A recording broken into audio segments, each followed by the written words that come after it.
एहतसाब अदालतों में करप्शन मुकदमात की समाअत से मुताल्लिक सुप्रीम कोर्ट का अहम हुक्म सामने आया है। चीफ जस्टिस गुलजार अहमद का आज तहरीरी हुक्मनामा सामने आया है, जिसके मुताबिक एहतसाब अदालतों को हिदायत की गई है कि तमाम ज़ेर इल्तवा मुकदमात में जब शवाहिद कलमबंद करने का मरहला आए तो रोज़ाना की बुनियाद पर समाअत की जाए, इल्तवा ना किया जाए और साथ ही तमाम शवाहिद जल्द मुकम्मल कर लिए जाएं, जबकि नैब प्रोसिक्यूटर तमाम ज़ेर इल्तवा मुकदमात में इस्तग़ासा के गवाहान की मौजूदगी को यकीनी बनाएं और इस सिलसिले में इल्तवा हासिल ना करें।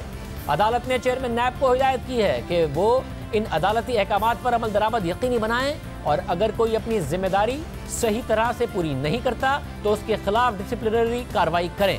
इसके अलावा अदालत ने हुकूमत को 120 नई एहतसाब अदालतों के क़याम के लिए 1 महीने की मजीद मोहलत दे दी है, ताकि जल्द से जल्द ज़ेर इल्तवा केसेस की समाअत मुकम्मल की जा सके। वज़ीर आज़म इमरान खान भी यही चाहते हैं और वो इस ख्वाहिश का इजहार भी कर चुके हैं, इसी हफ्ते में कर चुके हैं। मेरी रिक्वेस्ट है जनाब चीफ जस्टिस साहब, जो गवर्नमेंट से आपको लॉजिस्टिकल सपोर्ट चाहिए हम देने के लिए तैयार हैं, लेकिन खुदा के वास्ते डे टू डे हेयरिंग करके ये केसेस ख़त्म करें। इनकी 30 साल से मुल्क को चोरी कर रहे हैं, इनकी अब से तो नहीं केसेस आए, लेकिन वो केसेस के फैसले ही नहीं होते।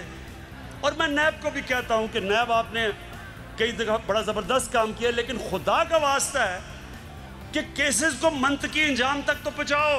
हमारे से जो मदद चाहते हैं हम देने के लिए तैयार हैं, लेकिन कौम इंतज़ार कर रही है कब इस कौम का लूटा हुआ पैसा वापस मिलेगा। हमारे साथ इमरान शफीक मौजूद हैं, आप साबिक स्पेशल प्रोसिक्यूटर नैब हैं। इमरान शफीक साहब बहुत शुक्रिया। इमरान शफीक साहब, ज़ाहिर है लोगों का भी गिला है कि जी नैब गिरफ्तार भी कर लेता है, इल्ज़ाम भी लगा देते हैं, फिर इतने अरसे तक नाम हमारा क्लियर नहीं होता। नैब का भी गिला है कि जी हम तो रेफरेंस फाइल कर देते हैं, अदालतें कम हैं और फिर वो काम पूरा नहीं होता।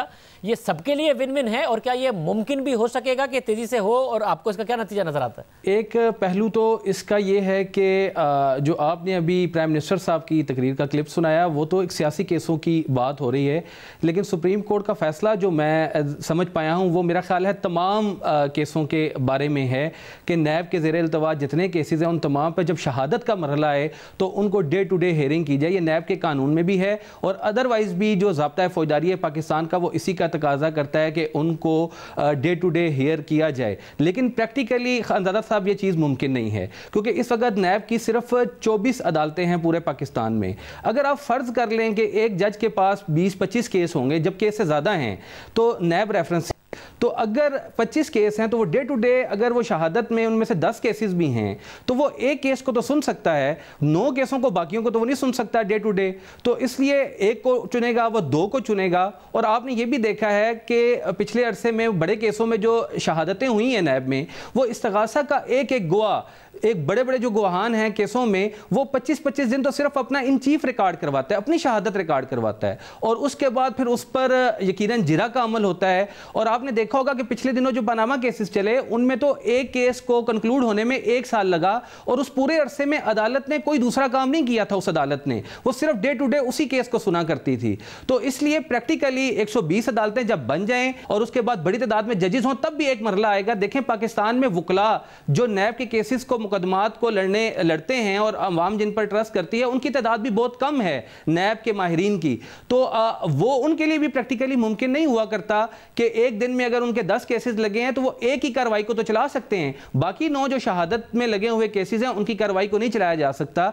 अब 20 गवाह हैं, वो सारे के सारे एक दिन में उनको बुला लिया जाए और उन सब पर जिरा हो जाए, ऐसा मुमकिन नहीं होता। जहां एक गवाह 25 दिन ले रहा है तो बाकी जो 19 गवाह हैं इस्तग़ासा के, जब आप रोजाना 20-20 गवाह अपने, और नैब के केसों में तो खानज़ादा साहब 300-300 गवाह भी हुआ करते हैं, 40-50 तो अमूम के गवाह हुआ करते हैं। अगर आप उन सब को बाहर ला के अदालत के खड़ा कर देंगे और रोजाना की बुनियाद पर 30 केसेस, अगर आप 20 केसों में हर केस के गवाह आ जाएंगे तो ये तो एक ही अदालत के बाद इतना बड़ा हजूम लग जाएगा और अदालत ने सुनना सिर्फ एक को है। तो इसलिए मेरा ख्याल है प्रैक्टिकली ये इस पर कुछ चीज़ों को तय करने की ज़रूरत है। फिलफोर इस तरह इस फैसले पर अमल दरामद यकीनन तशवीश सुप्रीम कोर्ट की बजा है, लेकिन इस पर वक्त दरकार है।